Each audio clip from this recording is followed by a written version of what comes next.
Hi everyone! Welcome to Fain Faith! Sobrang tagal natin hindi nagkita dahil bihira na lang ako nag-upload ngayon. Focus ako sa May Daily at dahil nadagdagan yung ating trabaho sa school as SPED in charge.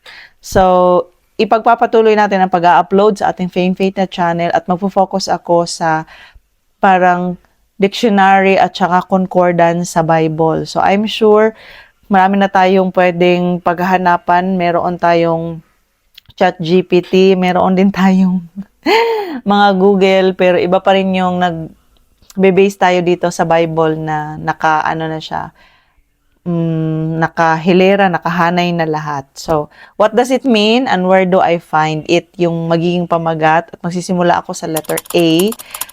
Ang dictionary, nakakatulong siya sa atin para ma-learn natin yung mga meaning, lalong-lalo na sa biblical na meaning nito. And makikita natin dito yung mga mahalagang mga salita sa Bible na ginagamit. So it will also tell you o tell us where in the Bible to read about the subject or the person. So let's start with letter A sa letrang Abraham. Sa letter A with Abraham. Si Abraham, siya ang father of all faith. Siya ang father of Jewish nation. Makikita natin ang story ni Abraham sa Genesis sa chapters 12 hanggang sa 25. So, pag nagbabasa tayo, parang telenovela ang buhay ni Abraham. So, God called Abraham out of his home country and promised to give him the land of Canaan. So, siya yung tinatawag ni Lord na iwan mo yung lugar na yan, pumunta ka dito. And nagiging obedient si Abraham kay Lord.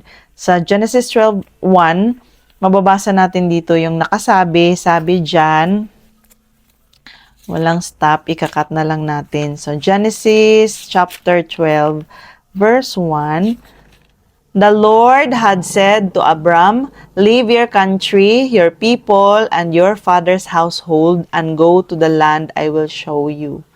So, hindi ko na babasahin yung mga verses, ilalagay ko na lang dyan, katulad ng Genesis chapter 15. So, ibig sabihin yan, buong chapter ang pwede ninyong babasahin. And Genesis 17, 1 up to 8. So, yan yung mga references kung saan natin makikita yung story ni Abraham. God also promised that all the people on earth would be blessed through Abraham. So, the same book, tapos the same chapter sa 12, tapos sa verse 3 natin yan makikita. So, babasahin ko ito dahil medyo konti lang naman ito. Next time, magsusulat na ako para hindi na ako mag-spend ng more time. Pero maganda pa rin syempre itong ganito, no, live, hindi putol. Okay, tingnan natin sa 3. I will bless those who bless you, and whoever curses you, I will curse, and all peoples on earth will be blessed through you. Okay, napakaganda ng promise ni Lord, no, sa kay Father Abraham. Si Abraham is the father of Jewish nation, the father of all faith. God's people today can learn from Abraham what true faith is. Romans chapter 4 and Hebrews 11, 8 to 19.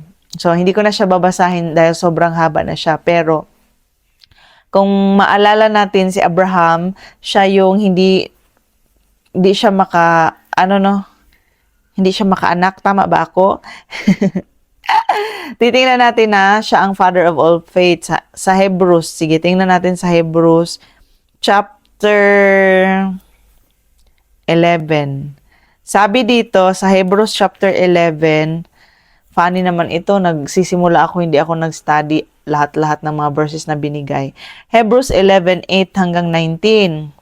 Hebrews 11 sa chapter 8, By faith, Abraham, when called to go to a place he would later receive as his inheritance, obeyed and went, even though he did not know where he was going. By faith, he made his home in the promised land like a stranger in a foreign country.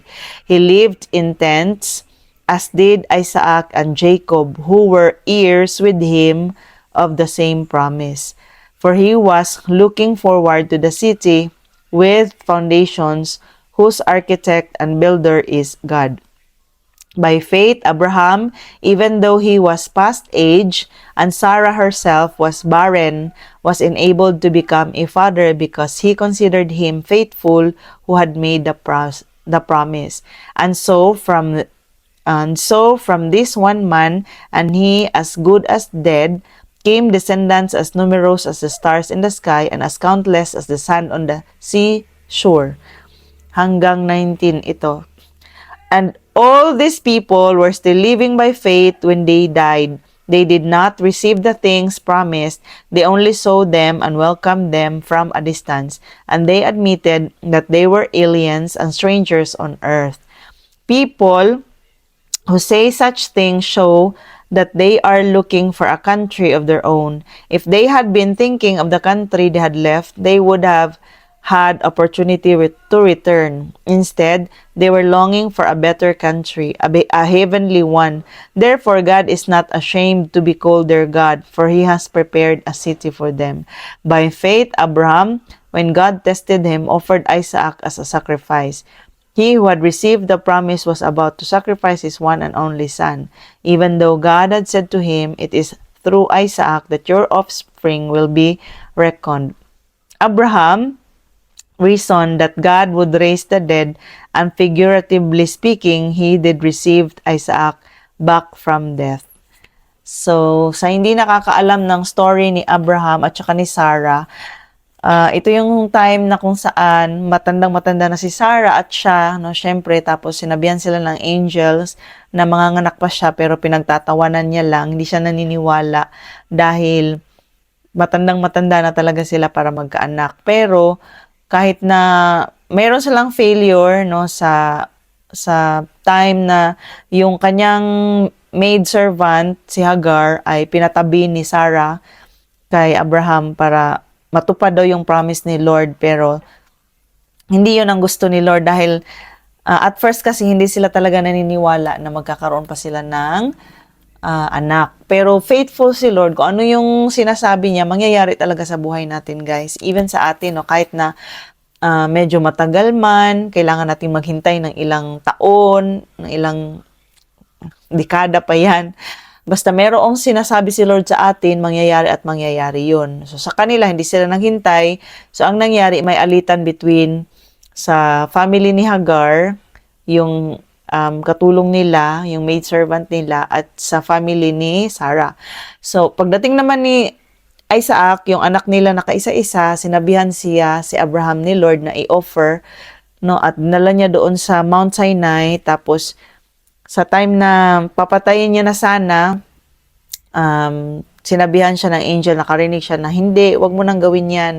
So, hindi na papatayin. Kasi sa kanila that time, pag sinasabing offering or mag-o-offer, mga ano yan, mga animals, dugo ng animals, ang parang essence, insenso, no, na mabango. Sa atin ngayon, iba na yung parang offering, hindi na yung mga ganyan. Pero still sa amin, nag-receive pa rin kami ng mga offerings na mga kahit na ano, saging ba, first fruit mo, unang harvest ng kahit na anong mga tanim, ganyan. So, ganun ang nangyari. Pero kadalasan, mga pera na yung ino-offer, no? Tithes and offerings, so pera in the form of money. So, sa kanila that time, yun yung pag-test ni Lord kay Abraham na talagang faithful siya kay Lord, na nag-uubay talaga siya kung ano man yung sinasabi ng Panginoon. Hindi siya natatakot dahil alam niya na yung Lord na uutos sa kanya ay sobrang faithful. So sa atin din, sana may natutunan tayo sa buhay ni Abraham. Pag binabasa nyo yung ibang verses, guys, na nakita nyo sa screen kanina, sana meron tayong matutunan sa life niya na siya ang father of all faith. Nire-reward talaga ni Lord yung mga kahit na konting faith meron tayo, no? At nakakatulong yun para tayo mismo mag-grow tayo kay Lord, dahil it is impossible to please Him without faith, di ba? So parang ano yung silbi kung wala tayong faith kay Lord? Para saan at para saan yung paniniwala natin? So mananampalataya tayo sa Diyos at patuloy tayong maniniwala na meron siyang piniprepare. Kasi marami siyang mga promises, magaganda yung mga salita ng Panginoon sa Biblia kapag binabasa natin. Pwede natin siyang i-claim isa-isa at makikita natin how faithful really God is. So, see you on our next word. Abangan kung anong ibang salita, anong susunod na letter A sa dictionary at concordance na ating pag-uusapan. Bye-bye! Mwah!